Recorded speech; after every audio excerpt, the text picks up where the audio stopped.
ఈ 16 నామాల్ని ఎవడు చదువుతున్నాడో వాడికి విఘ్నములు రాకుండా వాడు జీవితంలో చేరవలసినటువంటి స్థానమునకు చేరుకుంటాడు.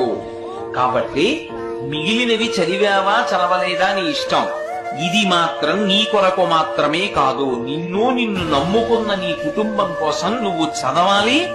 నీకు చదవకడం చేత కాకపోతే కనీసం ప్రతిరోజు ఇది చదవడం వచ్చిన వాళ్ళ దగ్గరికి వెళ్ళి చదవమని నువ్వు వినాలి.